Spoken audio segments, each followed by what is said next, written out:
How can I know that you're being honest with me, and did you lie to any of us? I don't think I've lied to anybody. I guess I could be lying to you. If you were alone in a room with a diagnosed sociopath, what would you ask? Have you ever been in love? What does empathy look like for you? Have you ever felt guilt? That's a complicated question. How you doing? Pretty good. Okay, that's good. What's your name? Greg. All right, nice to meet you, nice to meet you. What age were you diagnosed? I think I was around 21, 22. How old are you? I am 33. What's your definition of a sociopath? A sociopath to me is someone who has no regard for themselves or for other people. You're very impulsive, very irresponsible, reckless, basically like a child. Were you surprised when you got diagnosed? I don't think surprised is the right word. I think relieved. Like I had felt out of control and I didn't understand why I was doing what I was doing for a long time. So knowing that there was an actual reason behind why I was doing these things, it was really like kind of freeing in a way. What made you think you was a sociopath? Waking up in prison was probably my first clue. Do you mind me asking what led you to go to prison? I've committed several crimes. I was using drugs and selling to support my habit. I also have many retail thefts. How long ago did you commit those crimes? The last time I committed any crimes was 2011. And then you haven't committed any crimes since then? I wouldn't say I haven't committed any crimes. I haven't committed any major crimes since then. Actually, I don't even drive recklessly anymore like I used to. I stopped stealing. Now that I say it, I don't know if I've been doing crimes. I think I changed my ways. What made you make the decision to change your life? Not wanting to go back to prison. It was one of the worst experiences of my life. What do you think people most often misunderstand about being a sociopath? Personally, I think that the stereotype is that they're incredibly violent and just malicious just to be mean and just for its own sake.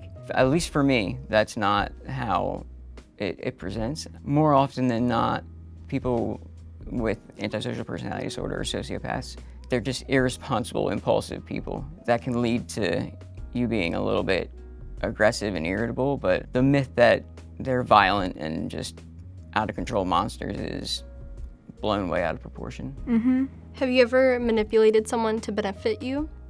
Yeah, of course. I feel like everyone manipulates other people to an extent. We're all trying to get something out of any given relationship. Okay. I haven't really thought of it that way. For me, it's more like mutual respect and wanting to do others for people to make them feel better. Yeah, I see what you mean. I look at all of my relationships as very transactional, and it's just kind of the way that I engage with the world. What are some things that piss you off? When people can't admit they're wrong or made a mistake, that drives me absolutely crazy. And I think that's just because I used to do that same thing. I used to not ever admit that I was wrong. What does empathy look like for you, if you have empathy at all? So I call it cognitive empathy. It's just me making sure that I put myself in someone else's shoes, intentionally. My first response in any given situation is never empathy. It's usually some logical solution to the problem, when a lot of the times that's not what people need. They need you to listen and just be there for them. Have you ever felt guilt or remorse? Is that something that you feel?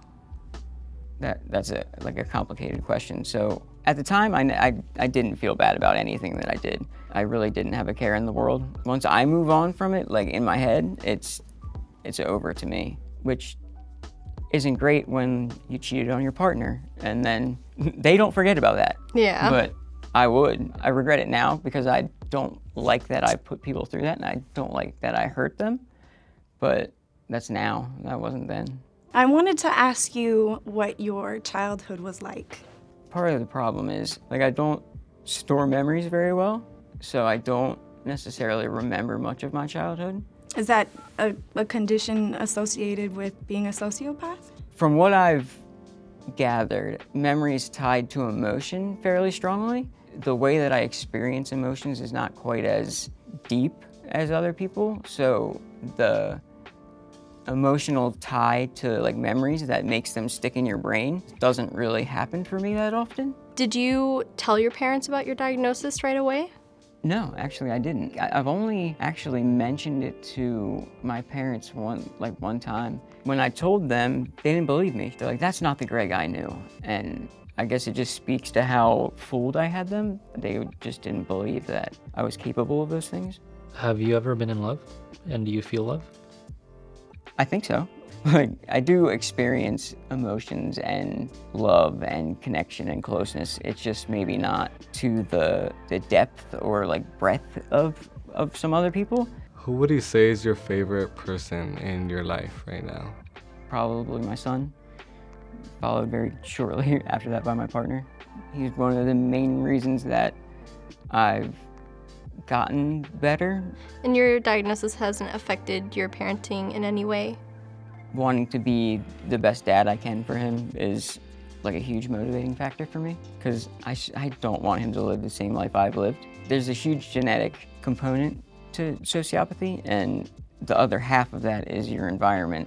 So I have to do everything I can with his environment to overcome his genetics. How did you feel when you first met your wife? It's always been her, even though there was a period of time where I was really not a good boyfriend. I was not a good partner.